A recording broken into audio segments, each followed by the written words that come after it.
2, 3, 1, 2. Hermanos, de nuevo enlazándonos, creo que tenemos un problema con la diadema, pero ya agarramos este micrófono de mano que pues, no tendría por qué fallar. Entonces les pido que si están escuchando bien, nos lo hagan saber ahí por Facebook, que creo que estoy viendo señal ahí, entonces parece que sí, pero creo que no se escuchó ni la oración. Entonces les pido por favor que volvamos a orar para que nuestros hermanos ahí que están enlazándose puedan orar con nosotros. Bendito Señor, oramos de nuevo, Señor, y ese es nuestro gozo. Incluso como dice esta carta a los tesalonicenses, es nuestra responsabilidad cristiana orar, Señor, y te damos gracias, Señor, por tu infinita misericordia, por permitirnos escuchar tu palabra. Oramos, Señor, para que podamos oírla, entenderla, pero sobre todo aplicarla en nuestra vida para tu gloria y para tu honra. Todo esto lo pedimos y te damos gracias en el nombre de Cristo, nuestro Señor y Salvador. Amén. Bien, hermanos, pues muchas gracias. Bueno, pues les decía que esta carta a los tesalonicenses es una carta hermosa. Tenemos una sección amplia acerca de la vida de la iglesia, enseñanzas prácticas que no tienen ni para dónde hacerse. Son enseñanzas que nos dicen cómo debe de ser la vida de la iglesia, cómo tenemos que relacionarnos con nuestros hermanos y cómo tenemos que cumplir con nuestras responsabilidades cristianas. Les decía que mucha gente no viene a la iglesia porque no quiere más compromisos, no quiere más responsabilidades. Ese es su lema y su argumento para alejarse de la iglesia. Vienen, los podemos invitar, vienen, se sientan, dan gracias incluso por qué bonita estuvo la alabanza, qué bonito estuvo el sermón, hoy qué fuerte. Son muy educados, pero dicen, ¿saben qué? A veces abren su corazón y dicen, yo no quiero más responsabilidades, yo estoy bien así, yo tengo muchas responsabilidades en el trabajo, tengo muchas responsabilidades con mis hijos, tengo muchas responsabilidades con mi familia, tengo muchas responsabilidades y no quiero tener ninguna responsabilidad más y se alejan. Desafortunadamente, ellos no entienden que la institución, el cuerpo de personas que realmente es significativo para Dios en esta tierra, más allá de su familia, más allá de sus hijos, más allá de su trabajo, más allá de cualquier institución o agrupación o cuerpo de personas que se reúnen con un propósito para tener responsabilidades, es la iglesia. Porque ni siquiera tu casa, tu familia, la familia de ellos, están perfilándose y están siendo perfeccionados por el Espíritu Santo para que cada día se parezcan más a Cristo. La única institución en esta tierra que está perfilándose y el Espíritu Santo está trabajando para que cada día se parezca más a Cristo, no es la familia, no es el gobierno, no son las empresas, no son las asociaciones, por más benevolentes y altruistas que sean, ninguna de ellas se compara a la iglesia. Y ahí es donde tenemos que desarrollar una gran responsabilidad. Incluso te puedo decir, y no quiero ser malentendido, claro que tenemos responsabilidades con nuestra familia y nuestra responsabilidad cristiana es amarla, a nuestros hijos, a nuestra esposa, y más cuando están en Cristo y también cuando no están en Cristo tenemos que amarlos. Pero la única institución que se está perfilando y está siendo moldeada al carácter de Cristo es la iglesia. Y ahí tenemos responsabilidades. Quien cumple las responsabilidades dentro de la iglesia está siendo moldeado cada día para parecerse más al Señor. Entonces quiero que vean esto con gran valor. Es una gran responsabilidad, pero es una gran oportunidad para que cada día nos parezcamos más a nuestro Señor Jesucristo. Creo que sí se está escuchando bien. Se oye bajo. Ok. Se oye bajito, ahí le están subiendo. Creo que Eli nos decía que no se escuchaba, pero ya Eli creo que ya estoy viendo aquí que están entrando los mensajes, pero ya está sonando. Bien, te pido que vayamos a primera a los Tesalonicenses, capítulo 5, versículo 12. Y donde la iglesia encuentra su plenitud, hermanos, es cuando las responsabilidades se están cumpliendo. Cuando una iglesia no cumple sus responsabilidades, hay un gran problema dentro de la iglesia. Y podemos creer, hermanos, y podemos ver incluso que la iglesia de Tesalónica no era una iglesia responsable, era una iglesia madura incluso. Yo espero que algún día podamos ser como los tesalonicenses. Yo creo que ahorita estamos caminando hacia allá. Tenemos que dejar de ser como los corintios para empezar a ser, ya hasta nos da risa, ¿verdad? Para empezar a ser como los tesalonicenses, una iglesia más madura. Pero vamos a escuchar cómo es una iglesia madura. Y aún así, siendo una iglesia madura, había conflictos, hermanos, porque no hay iglesia perfecta. No hay iglesia perfecta. Todas las iglesias, hermanos, tienen sus cosas, tienen sus luchas. Lo sabemos y lo dicen muchos pastores, lo he escuchado incluso hasta de MacArthur, que dice que una iglesia tiene problemas por el simple hecho de que hay seres humanos. En cuanto hay seres humanos, hay problemas. Muchas veces nos califican como hipócritas, nos dicen, incluso lo más triste es que puede ser hasta supuestamente de gente que se dice cristiana y dice, ahí son una bola de hipócritas. La realidad es de que ese tipo de actitudes no son correctas porque una persona que es cristiana no podría calificar a una iglesia como hipócrita por más mal que esté. ¿Por qué? Porque esa persona debería de entender que nadie puede atentar y hablar mal, siendo cristiano, de su iglesia, de la iglesia de Cristo. Se mete en un problema, no sabe lo que está diciendo. Mas, sin embargo, hay gente que dice que no es cristiana, que la iglesia es un desastre. Y eso tampoco no es correcto. Oí a una persona que decía que la iglesia el día de hoy es como el arca de Noé. Dice, adentro huele a suciedad. Eso dice esa persona, adentro huele a suciedad. Y uno no se sale porque la tempestad está peor afuera. Eso, la verdad, hermanos, no es correcto. La verdad es de que la iglesia huele al Espíritu Santo, huele, hermanos, a comunión con Dios. No somos perfectos, la iglesia es un hospital, pero la mejor forma de que se resuelvan las cosas dentro de la iglesia es cubriendo nuestras responsabilidades. Y fíjense lo que dice ahí en el versículo 12 del capítulo 5 de la primera epístola a los tesalonicenses de Pablo a Tesalónica. Os rogamos, hermanos, que reconozcáis a los que trabajan entre vosotros. Eso es bien importante, hermanos. Si hay un orden de una responsabilidad del pastor, de los pastores hacia las ovejas y de las ovejas hacia los pastores, la iglesia empieza a tener armonía. Pero si no hay una responsabilidad mutua de los pastores hacia las ovejas y de las ovejas hacia los pastores, esa iglesia camina hacia la desgracia. Camina hacia la desgracia. Si tú en tu casa no cumples con tus responsabilidades, tu casa va a la desgracia. Si en la iglesia no se cubre las responsabilidades, la iglesia va caminando hacia la desgracia. La armonía entre pastores y ovejas, ovejas y pastores es necesaria. Y por eso estábamos hablando la semana pasada, porque ya hablamos de la responsabilidad del pastor para con las ovejas. Ahora estamos hablando de la responsabilidad de las ovejas hacia los pastores. Y habíamos hablado a partir del día jueves, de la responsabilidad de la iglesia de sustentar económicamente, materialmente a sus pastores.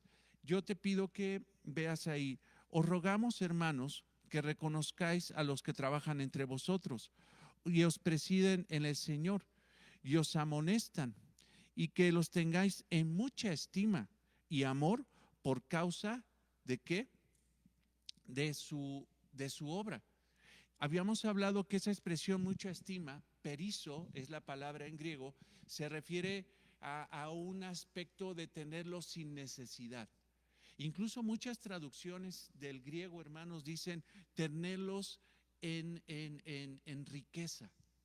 Mas, sin embargo, creo que la mejor interpretación de esa palabra, como lo he encontrado en otros lugares, es tenerlos sin necesidad.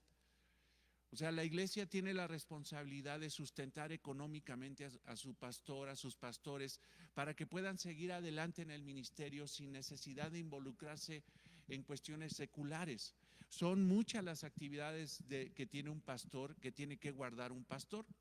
Mas, sin embargo, si la iglesia no sustenta al pastor económicamente, él tiene la responsabilidad de sacar adelante su propia vida y si tiene a su familia trabajando, que no es algo antibíblico porque la misma palabra de Dios dice que el apóstol Pablo, por ejemplo, fue un hombre que trabajó haciendo tiendas de campaña, artículos de piel, era un hombre que trabajaba para no ser gravoso a la iglesia, pero también trabajaba para alejar los argumentos de algunos que decían que Pablo quería vivir del evangelio.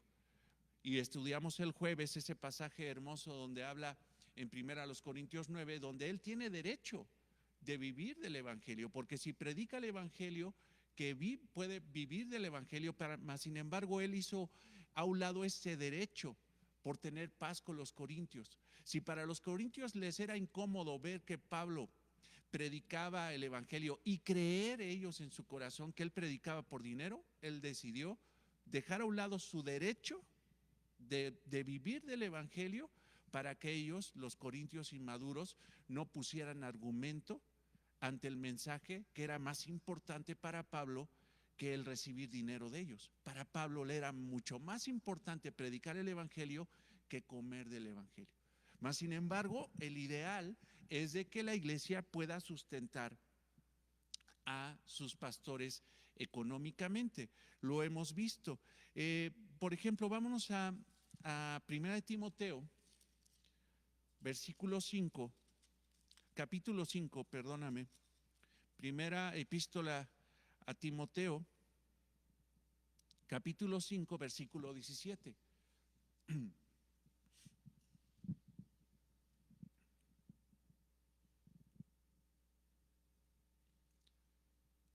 Y es hermoso, hermanos, ver que la palabra cómo nos cubre. Esta iglesia ha pasado por muchas dificultades, he de reconocerlo. Y se han tratado, incluso en las últimas dificultades que hemos tenido, se han tratado de resolver bíblicamente. Y de repente hay situaciones dentro de la iglesia que no son para nada deseables, mas sin embargo la iglesia no es perfecta, los problemas vienen, pero se tienen que resolver bíblicamente. Ahora, fíjate qué hay que hacer con un anciano, con los ancianos que hacen bien su trabajo, hacen bien su gobierno, están haciendo su función de una forma correcta, están siendo piadosos, están siendo bíblicos, están siendo correctos, están siendo útiles, están siendo de bendición a la iglesia. Y dice Pablo a Timoteo, que era el pastor encargado o principal, por decirlo así, que era en ese sentido de principal nos podemos referir a que era el que recibía las instrucciones directamente del cuerpo apostólico del apóstol Pablo, pero él tenía que tomar esas decisiones, o mejor dicho, aplicar las enseñanzas de Pablo a la iglesia.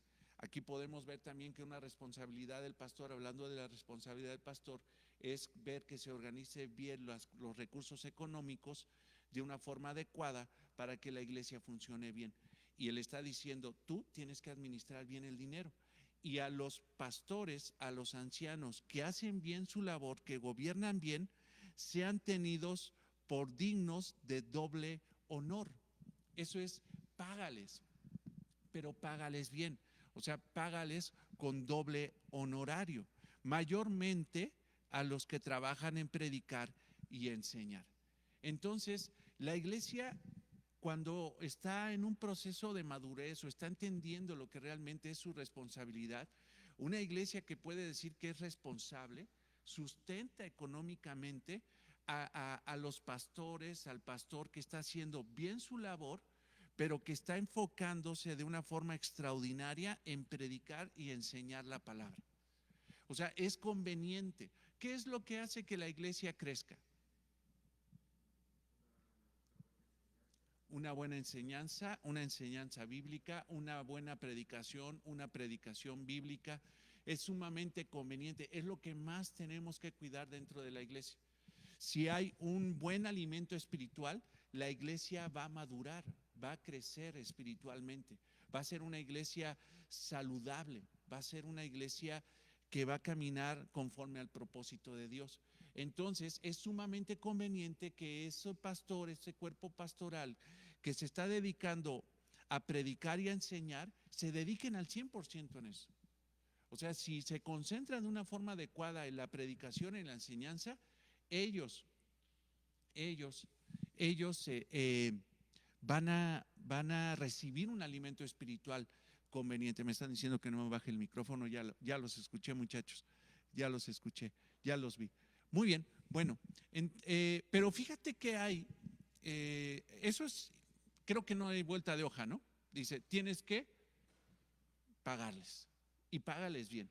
¿Para qué? Para que se dediquen con mayor profundidad a la predicación de la palabra. Pero en esas situaciones de problemas dentro de la iglesia, quisiera yo decirles que había un hermanito, pues, se fueron con su familia, que decía que él no estaba de acuerdo que se le pagara al pastor, que él no estaba de acuerdo, que el pastor no ha entendido que la Biblia dice que si Dios le da de gracia, él tiene que dar de gracia. Entonces no. Dice, de vez en cuando hay que se le dé algo, pero no está mal. Tendrá razón ese hermano, ese amado hermano que lo queremos mucho, no tiene ninguna razón. No está entendiendo el desarrollo bíblico. Es cierto que el Señor, y te voy a pedir que vayamos a Mateo 10:8. Mateo 10 es el discurso misional o misionero, es el discurso del Señor donde prepara para una misión a los apóstoles. Vemos en Mateo 10 que les llama, vemos en Mateo 10 que los comisiona a llevar el mensaje del evangelio principalmente a Palestina, principalmente a las ovejas perdidas de Israel. El mensaje tenía que ser para los judíos principalmente. Habría un momento donde el mensaje se propagaría, y lo vemos ahí cuando inicia la iglesia en Hechos 2, que se propagaría ya a todas las naciones de la tierra. Mas, sin embargo, en este pasaje está esa cita que este hermano no entiende o no entendía. Yo espero que ya entienda, ¿no? Yo espero que ya entienda, porque tanto Dios nos bendice con la palabra aquí, como Dios puede bendecir a esa amada familia allá donde esté. Mateo 18. Sanad enfermos, limpiar leprosos, resucitar muertos, echar fuera demonios. Da de gracia recibisteis, dad ¿de qué? De gracia. Ajá. Entonces, lo que está diciendo el Señor, dice, no cobren. Aquí hay una situación importante. Había mucha gente en Palestina que supuestamente hacía labores de hacer milagros, liberar a personas, sanar enfermos, y cobraban. El Señor Jesucristo quiere evitar eso, que los apóstoles con semejante poder, porque era un poder real, o sea, les delegó poder, ellos de una forma egoísta tomaran eso para hacer negocio. Entonces les dijo, vayan y resuciten a muertos, echad fuera demonios. Ajá. Pero ¿cómo lo tienen que hacer? Sin cobrar ni un centavo. Si ahí, hermano, hubiera quedado el asunto, entonces tu servidor y todos los pastores, tanto pues cualquiera que pretenda decir que es un ministro de Jesucristo, no tendría que cobrar ni un peso. No tendría que cobrar ni un peso. Mas, sin embargo, ven el versículo 10, Mateo 10:10.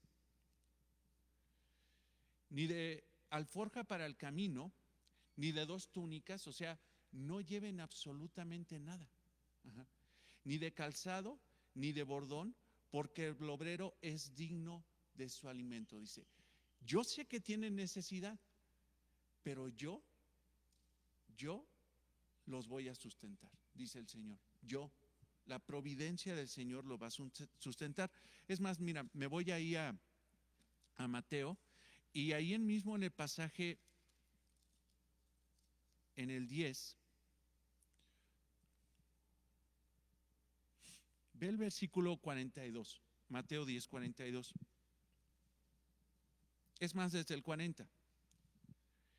Y el que a vosotros recibe, o sea, el Señor está prometiendo que los apóstoles al predicar el evangelio los van a recibir para sustentarlos, para darles posada, para darles alimento. No les faltará absolutamente nada. Ve lo que dice. Y el que vosotros recibe, a mí me recibe. Y el que me recibe a mí, recibe al que me envió. O sea, está diciendo quien que recibe a alguien que predica la palabra, está recibiendo a Dios. ¿Sí lo ves ahí? Dice, el que a mí me recibe, dice, el que recibe al que yo envío, me recibe a mí.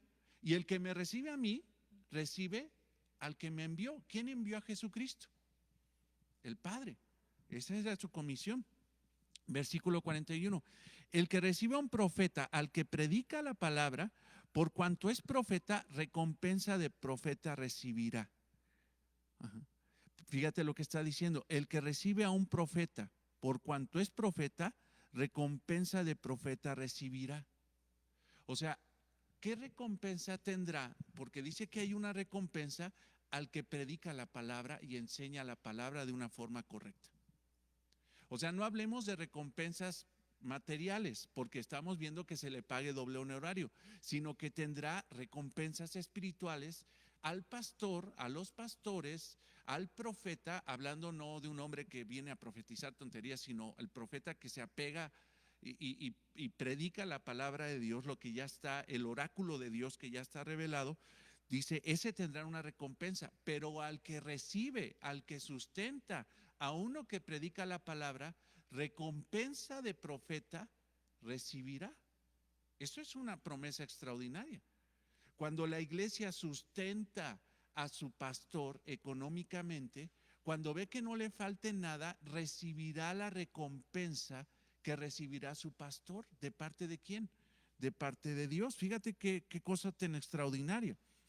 El que recibe a un profeta, por cuanto es profeta, recompensa de profeta recibirá. Y el que recibe a un justo, por cuanto es justo, recompensa de justo recibirá. Y cualquiera que dé a uno de estos pequeños, refiriéndose a los que predican la palabra, a los apóstoles, a los pastores, a cualquiera que recibe a uno de estos pequeñitos, dice, a cualquiera que dé a uno de estos pequeñitos un vaso de agua fría solamente, o sea, no está refiriéndose, o sea, ¿qué necesitaban, hermanos, los apóstoles para predicar el evangelio? Una posada, hospedarlos, un vaso de agua fría en medio de un desierto, Palestina, predicando la palabra. Sí, no era hacerlos millonarios, ¿ves eso? No era hacerlos millonarios, ya la costumbre de la diadema, yo con las manos, pero ahora tengo que ponerme aquí esta cosa. Dice, no, un vaso de agua fría solamente, o sea, suplir la necesidad del pastor. No es hacerlo rico, sino ver que no le falte nada. ¿Qué le hace falta, pastor? ¿Qué le hace falta a los pastores para que sigan con su ministerio? Un vaso de agua fría solamente, por cuanto es discípulo, de cierto os digo que no perderá su recompensa. Entonces, eso es, hermano, extraordinario. Ahora, yo te voy a pedir que vayas a Lucas 22, 35, 36. Si nos quedamos ahí, o sea, entonces si el pastor pues no lo va a sustentar Dios. Y quiero decirte una cosa, como dice Filipenses 4, ¿quién sustenta a los pastores? ¿Quién sustenta la creación? Dios. O sea, el que sustenta a los pastores, tanto a la iglesia, a las ovejas como al pastor, es Dios. Pero hay responsabilidades. O sea, Dios dice, yo soy el que sustenta, pero voy a sustentar, mi ideal es sustentar al pastor por medio de la iglesia. Si nos quedáramos nada más que si de gracia recibiste, dad de gracia, pues entonces ya el pastor, pues que viva de la gracia del Señor, y la iglesia se lava como Poncio Pilato las manos y dice, pues hay que el pastor le dé Dios. No, pero vean en Lucas 22, 35. Esto pasó después. Y fue en una segunda comitiva, en una segunda comisión que el Señor les da a los apóstoles. Y a ellos les dijo, Lucas 22:35, cuando os envié sin bolsa, ¿cuándo fue eso? Mateo 10. Ajá. Ahora dice, ¿fueron de gracia? Si de gracia recibiste, de gracia da. Cuando yo os dije, cuando os envié sin bolsa, sin alforja y sin calzado, ¿os faltó algo? O sea, ¿les faltó algo? ¿Y cuál fue la respuesta de los discípulos? Nada. Señor, esto fue maravilloso. No faltó donde dormir, no faltó un vaso de agua, no faltó alimento, no faltó quien abriera su puerta en Palestina para recibirnos y sustentarnos. Señor, esto fue extraordinario. Yo creo que se les quedó, porque a lo mejor salieron, es muy probable y es seguro que el Señor quiso hacerlo así para mostrarles que realmente ellos estaban respaldados, para que empezaran a desarrollar fe. Porque cualquiera diría, no, pues imagínate, muchos pastores dicen, no me meto de pastor, o sea, tengo un llamado, pero para vivir hambriado, porque muchos dicen eso, para vivir hambriado, mejor no me meto en eso. O sea, pero la realidad, hermanos, es que cuando hay un verdadero llamado, eso no es impedimento, eso no es impedimento. Pero ellos dijeron nada. Ahora ve el 36 y les dijo, pues ahora el que tiene bolsa, ¿qué? Tómela, aquí ya. Aquí el Señor ya está perfilando el asunto para que ahora la iglesia, en este tiempo futuro, sea la que provea a los pastores. Entendámoslos de nuevo. O sea, el mismo rey David que dijo, de tu mano tomamos y de tu misma mano te damos. El proveedor de todo es Dios, pero Dios quiere proveer la vida económica del pastor a través de una iglesia responsable, de una iglesia que asume su responsabilidad cristiana, de una iglesia madura que dice, vamos a ver por la economía del pastor. Vamos a ver por la economía del pastor. Dice, pues ahora el que tiene bolsa ya no es de gracia, tómela. Y también la alforja. Y también el que no tiene espada, venda su capa y compre una. Dice, ahora esto ya se trata de que sigo en la providencia, pero va a haber una nueva faceta de la providencia del Señor. Una iglesia que tiene a sus pastores su sustento es una iglesia irresponsable. Es una iglesia irresponsable. Ahora, yo lo que le llegaba, creo que le llegué a explicar a este hermano, pasando por este pasaje, sí, ahí dice que es de gracia, pero ahora dice que ya no. Y luego en el desarrollo bíblico llega Pablo y dice, al que predica, al que gobierna bien, es digno de doble honorario. Y mayormente los que, ¿qué? Los que enseñan y predican el mismo mensaje que llevaban los apóstoles cuando Dios los sustentó, cuando Dios dijo, ahora esto ya no va a haber, ya no van a ver mi mano providencial de una forma milagrosa. Y cuando les pregunte qué les faltó, nada, Señor, y no llevábamos nada, no, ahora lleven, pero confíen de que en un futuro la iglesia se va a encargar de pagarle a sus ministros. Entonces, hermanos, la realidad es de que una iglesia que no sustenta económicamente a sus pastores, es una iglesia que está cayendo en una irresponsabilidad bíblica. No está guardando el mandato de Dios. Y yo les decía el jueves pasado, lo digo con libertad porque, hermanos, el dinero no es el motivador de mi predicación, ni debe ser el motivador de la predicación de esta iglesia. Desafortunadamente ha pasado gente aquí, y muy reciente, que exige ya un pago.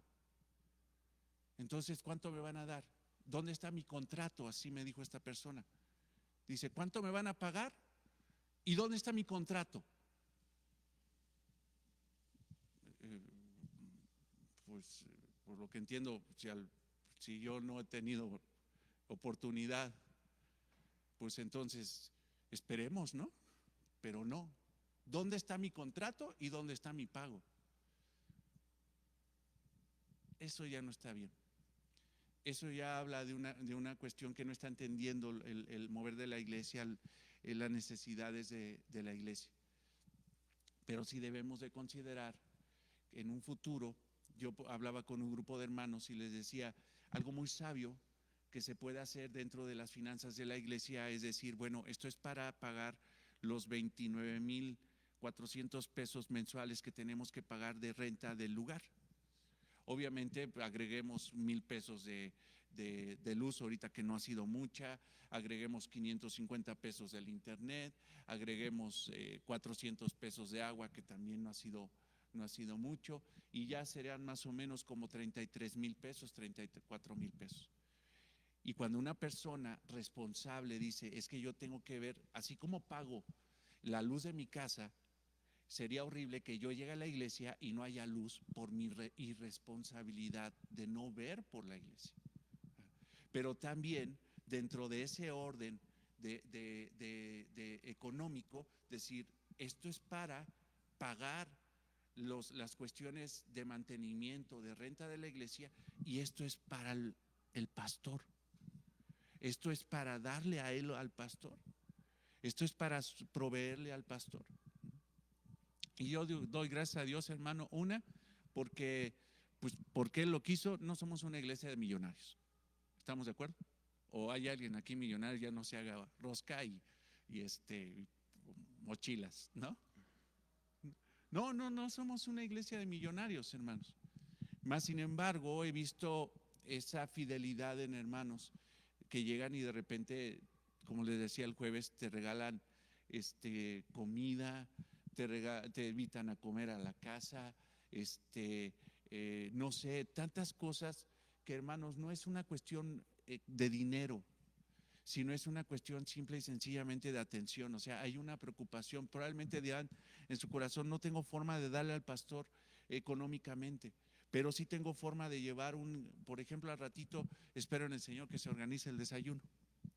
Pero luego, hermano, esa cochinita que trajiste la semana pasada, qué barbaridad. O sea, Piedad, luego traes ahí, Piedad trajo arrocito con leche, ¿no? Y también Conchita, tú has traído, Laurita, a lo mejor al rato llega con pan. Y ya, hermano, yo ya no gasté. Y ya también mis hijos comieron pan. De ese pancito que trajeron, de ese arroz con leche, de esa cochinita que estaba re buena y todo esto. Y eso, hermanos, pues es ayudar a la economía del pastor, a que el pastor no le falte por lo menos un vaso de agua fría.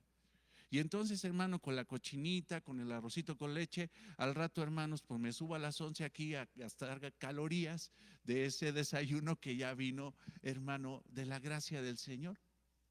Mas, sin embargo, el ideal, hermanos, es de que lleguemos al punto donde la iglesia sea madura, tanto espiritualmente como económicamente, para poder decir, bueno, pastor, y al cuerpo pastoral que venga en un futuro, ¿cuánto necesita para vivir? Y usted se dedique al 100% al servicio de la iglesia y no se distraiga en otras cosas. Pero de ahí a llegar a una exigencia de contratos y de pagos, cuando aparte ni siquiera se están haciendo con humildad las cosas, no estamos entendiendo lo que dice el texto. El que gobierna bien ya es pastor. Y aparte, siendo pastor, hace bien su función de gobierno. Está integrando y no desintegrando. Tú no le vas a pagar a una persona que no es pastor y que aparte viene a desintegrar. Tú le vas a pagar a una persona que es pastor y que aparte está haciendo bien su función y que enseña y predica la palabra. No se puede contratos. No, yo no entiendo eso. Yo no veo eso. Probablemente en Estados Unidos se maneje así. Y desafortunadamente hay pastores que dejan a sus iglesias, las dejan así, me voy. ¿Por qué? Pues porque allá me están dando un mejor contrato. Y porque allá me están pagando más.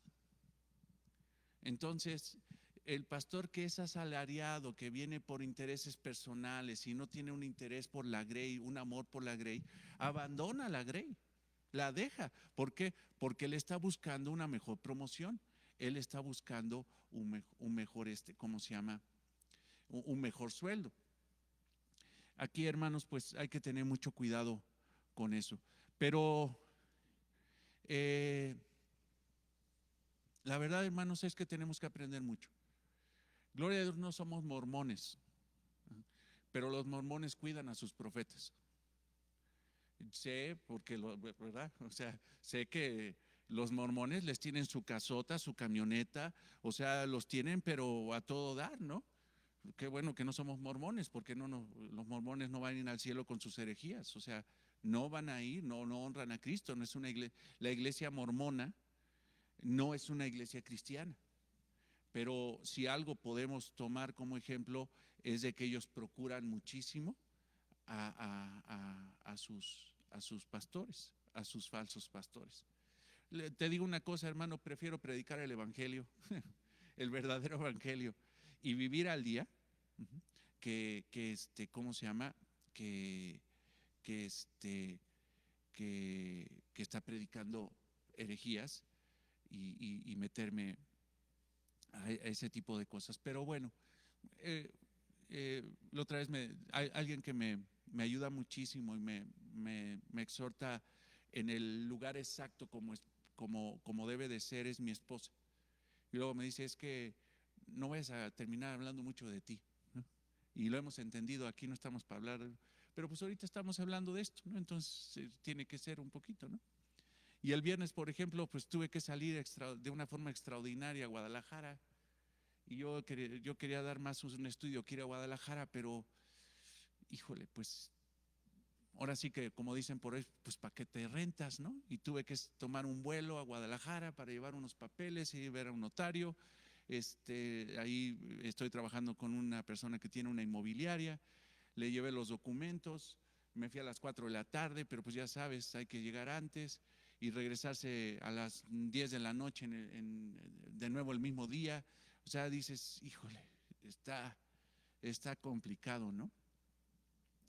No es que uno llore, porque te lo digo que todo lo que hago lo he hecho, si algo te puedo decir es por la gracia del Señor con gozo, pero no hay día de descanso,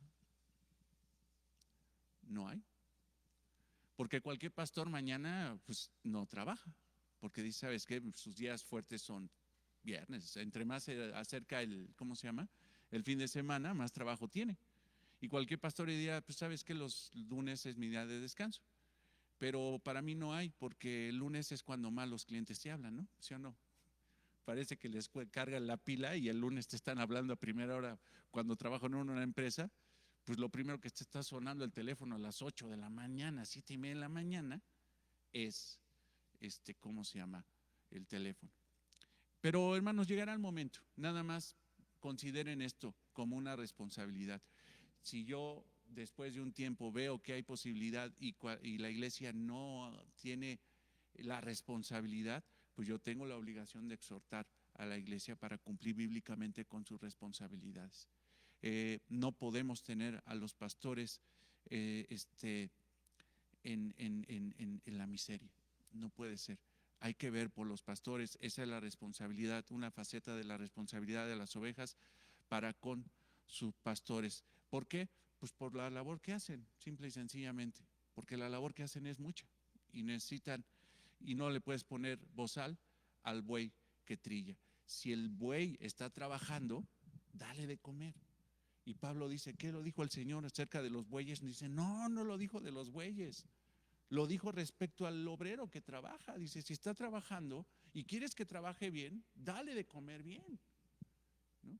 Entonces es sumamente importante eso.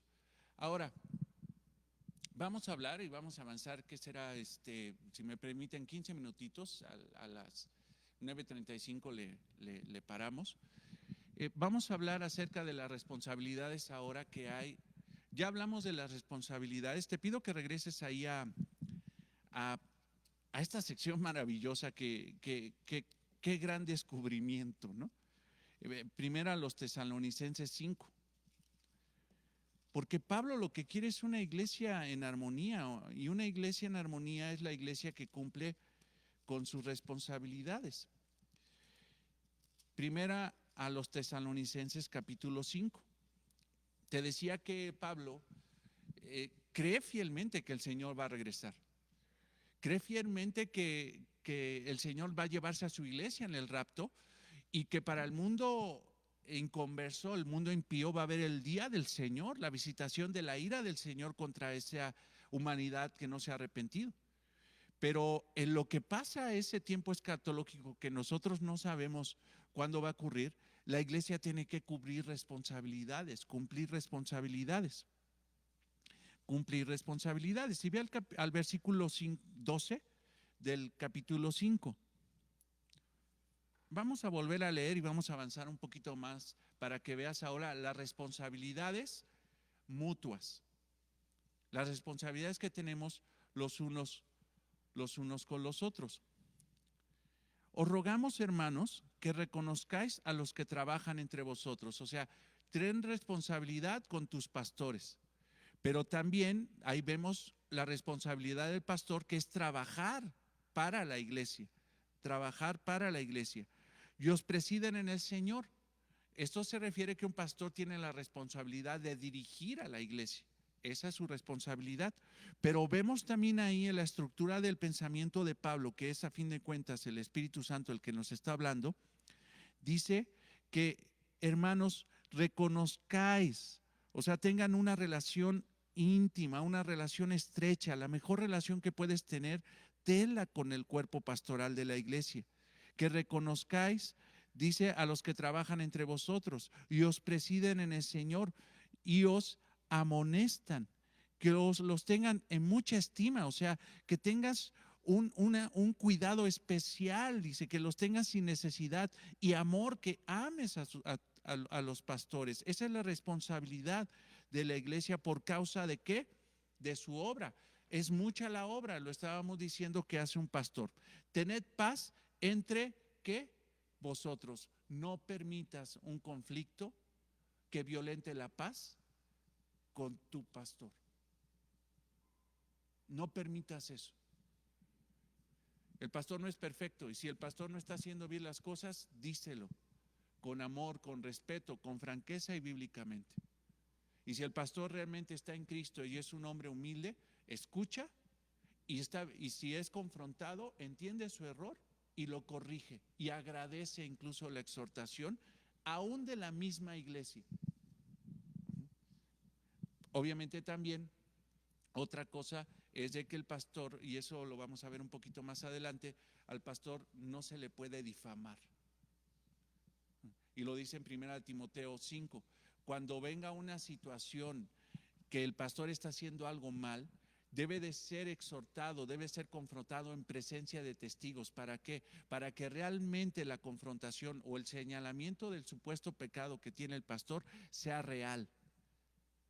Pero no se puede difamar a un pastor. No se puede difamar a un pastor. Hay que poner candados en eso. Eso lo vamos a ver un poquito más adelante. Ve el versículo 14. También os rogamos. Ahora viene otro grupo. ¿Te fijas? Primero vimos la relación del pastor con la iglesia. Luego la relación de la iglesia con el pastor. Ahora viene otro grupo, un tercer grupo de responsabilidades. También os rogamos, hermanos, que amonestéis a los que ociosos, que alentéis a los de qué poco ánimo, que sostengáis a los débiles, que seáis pacientes para con todos. Mirad que ninguno pague a otro mal por mal, antes seguid siempre lo bueno unos para con otros y para con todos. Estad siempre gozosos. Ahí hay otro grupo de responsabilidades. Y ahora son las responsabilidades mutuas. Yo creo que si nosotros somos una familia, tenemos que operar como una familia espiritual. Si en la familia de carne no vemos que alguien está mal, normalmente lo exhortamos. Por ejemplo, hay casos de familias, de padres que tienen hijos perezosos, hijos que no están asumiendo una responsabilidad dentro de las prácticas de la casa, Y ahí, por amor a ese miembro que no está caminando conforme a lo que debe de ser una familia, pues tú vas y exhortas a tu hijo, ¿no? O la esposa, por ejemplo, cuando ve que el esposo no está cumpliendo con sus responsabilidades como varón de casa, pues va la esposa y exhorta a su esposo. Y también el esposo va y exhorta a la esposa cuando no está cumpliendo. Hay una función. Mas, sin embargo, hermanos, ¿cuánto más debe de ser aquí cuando somos una familia espiritual? Porque si tú asumes una responsabilidad de exhortar una mala actitud de un miembro de tu casa, en tu casa de sangre, en tu familia secular, ¿cuánto más tendría que ser en tu familia espiritual? Porque la familia real, hermanos, la verdadera familia es la familia espiritual. Yo te voy a pedir, a lo mejor, porque luego las mamás corazón de pollo son las que dicen, no, ¿cómo cree? Mis hijos, mis hijitos, uno va a ser más importante que Conchita, por ejemplo, ¿no? O que Fabi. ¿Cómo van? No, no, no, no me venga a decir eso, por favor. Mis hijitos son primero, mis nietos, ¿verdad? Los nietos son primero. Pues les voy a decir que no, no, porque aún el mismo Señor Jesucristo lo dijo. Mateo 12:46. Y esto abre un paréntesis o una entrada para entender la gran responsabilidad que tenemos mutua. Mateo 12:46.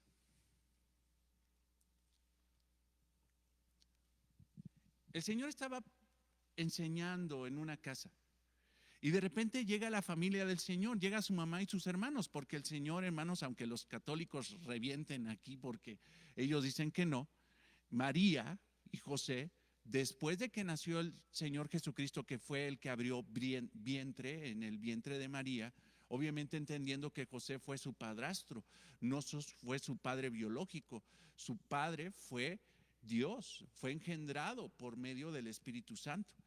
Mas, sin embargo, cuando nació Jesús, nacieron de José y María, tuvieron relación, se conocieron como cualquier familia de aquel tiempo y tuvieron hijos, y Jesús tuvo medios hermanos y medias hermanas. El Señor Jesucristo fue el mayor entre ellos y podemos citar a Santiago, el autor de la epístola de Santiago, podemos citar a Judas, que fue también medio hermano del Señor Jesucristo. El Señor tuvo hermanos y resulta que el Señor Jesucristo estaba predicando el Evangelio y ya tenía un gran conflicto con el liderazgo de Israel, el liderazgo espiritual. Ya había violencia en contra de los escribas y fariseos y los sacerdotes y el Sanedrín en contra del Señor Jesucristo. Es muy probable que María y sus hijos estuvieran preocupados por Jesús porque Jesús estaba predicando cosas que le costaría la vida. Y así fue. Y llegaron donde estaba predicando y mientras que él aún hablaba a la gente, estaba predicando versículo 46 de Mateo 12. He aquí su madre y sus hermanos estaban afuera y le querían hablar. O sea, estaba la familia de qué? Pues de sangre. Porque sí, Jesucristo fue concebido por el Espíritu Santo, pero también era verdaderamente hombre, o sea, nació del vientre de María. Su padre no lo fecundó, no fecundó un óvulo por medio de un espermatozoide, sino que fue fecundado el óvulo por medio del Espíritu Santo. Entonces el Señor Jesucristo es verdaderamente Dios, verdaderamente hombre. Y como hombre, su familia estaba afuera y querían hablar con él. Ve el versículo 47. Y les dijo uno, y le dijo uno, he aquí tu madre y tus hermanos están afuera y te quieren hablar. Respondiendo él, al que le decía esto, dijo, y mira, podemos entender que estaban afuera, pero probablemente tan cerca como para escuchar al Señor Jesucristo lo que estaba diciendo. O sea, lo que dijo el Señor Jesucristo lo escuchó María y sus hermanos. Y ve lo que le dice a este que llega como mensajero a decir, oye, allí está tu mamá afuera y tus hermanos. Dice, ¿quién es mi madre y quiénes son mis hermanos? O sea, ¿quién realmente es mi verdadera familia? ¿Quién es realmente mi verdadera familia? Ajá. Y extendiendo su mano hacia sus discípulos, dijo: he aquí mi madre y mis hermanos, ellos son verdaderamente mi familia. Entonces, cuando te salga un hijo medio rebelde, ¿verdad? Y toda la cosa, mamá, es que tú tienes, ¿para qué vas a la iglesia si yo soy tu familia? Porque, perdóname, pero te voy a decir quién es verdaderamente mi familia. Los que me están esperando ahí en la congregación. Esos son los que son verdaderamente mi familia. Son mi familia espiritual.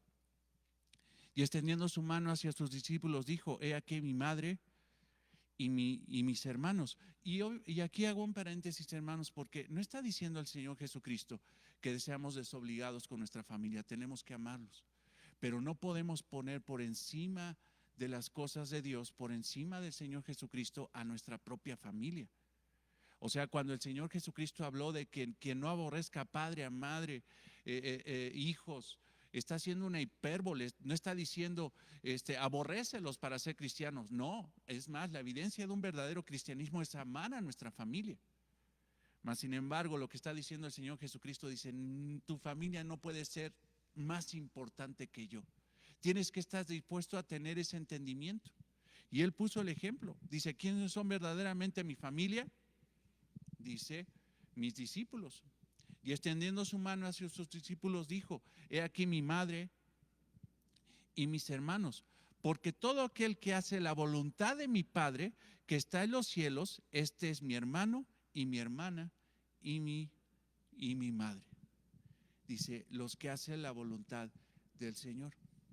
Entonces, hermanos, si a la familia, y vemos si hay una mala actitud en un miembro de la familia, no lo dejamos porque es nuestra familia, ¿cuánto más tendríamos que ayudar, exhortar y no abandonar a un hermano conflictivo?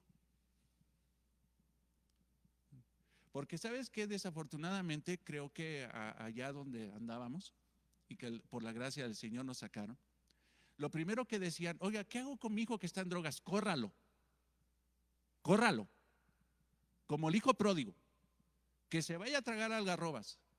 Déjelo, échelo para afuera, no lo deje entrar. No, eso no dice la palabra de Dios. O sea, cuando haya una situación así, tienes que ayudarlo. Obviamente hay que confrontarlo, hay que hacer muchas cosas, no hay que consentirle su pecado, hay que confrontarlo con la realidad del pecado, pero nunca abandonas a un familiar, por más conflictivo que sea.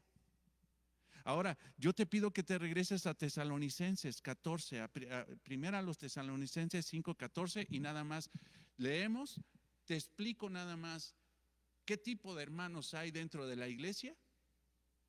Y te pido nada más que tú me digas dónde dice: vete de la iglesia y abandónalos.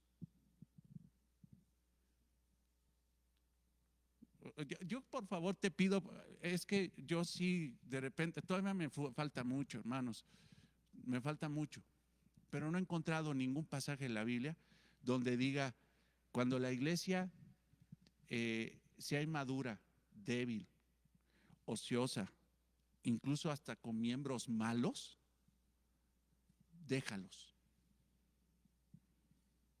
Si hay un pasaje en la Biblia que diga déjalos, pues pues ya tienes todo el derecho a irte. Pero ve, versículo 14, Tesalonicenses, primera de los Tesalonicenses 5, versículo 14. También os rogamos, os ruego, hermanos cristianos, que amonestéis a los que, a los ociosos. ¿Qué tienes que hacer con los ociosos? ¿Dejarlos? Amonestarlos. Que alentéis a los de qué. ¿Qué tienes que hacer con los de poco ánimo? Alentarlos. Lo vamos a entender el próximo jueves. Que sostengáis a qué. Es que esta iglesia está llena de débiles. ¿Qué tienes que hacer? ¿Dejarlos? Levantarlos. Mirad, dice, que seáis paciente.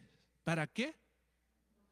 O sea, si hay un miembro en la familia, en la iglesia, que te está sacando de tus casillas, que ya no lo aguantas, que ya no lo toleras, que estás que revientas, ¿qué tienes que hacer?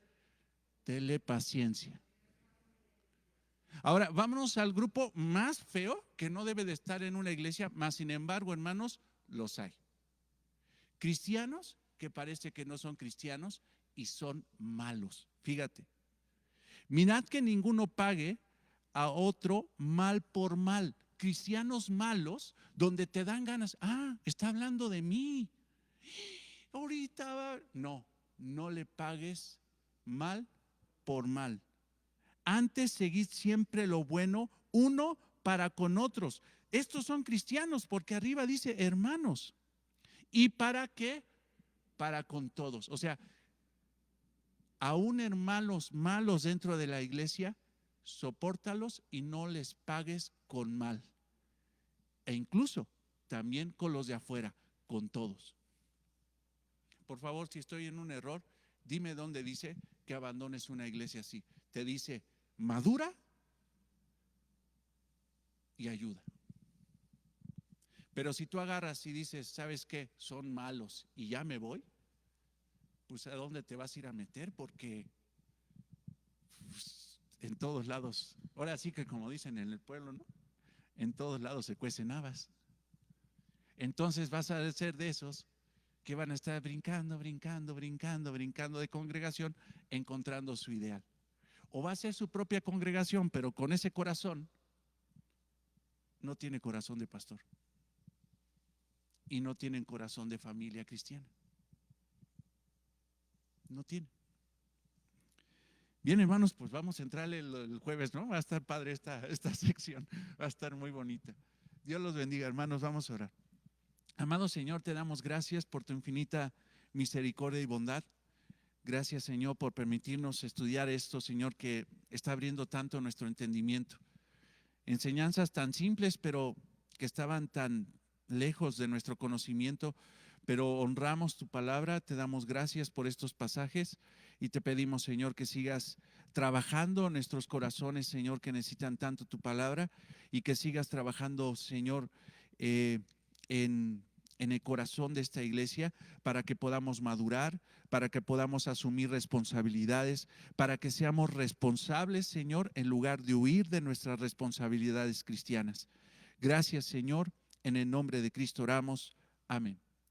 Bien, hermanos, pues Dios los bendiga, vamos a desayunar y hermanos, por favor, si quieres venir a reunirte al ratito a las 11, ven con libertad, ven con seguridad, cuídate mucho en la calle, si tomas un transporte, por favor toma todos los lineamientos de seguridad, de salud para que puedas llegar con bien. Ten certeza de que vas a llegar a un lugar que está limpio, sanitizado y que incluso vamos a hacer más dinámica la predicación para que podamos terminar en un tiempo más cortito y poder tener el alimento espiritual, la comunión y terminando la reunión, pues irnos lo más rápido posible a casa. Como dicen bien las autoridades, si no hay necesidad de salir, pues quédate en casa. Pero te quiero decir una cosa, el congregarse es una gran necesidad espiritual. Y si ya no aguantas, hermano, la gran necesidad de congregarte, vente. Dios es el que tiene nuestra seguridad e integridad en sus manos y Él sabe lo que hace. Dios los bendiga, hermanos, nos vemos al ratito.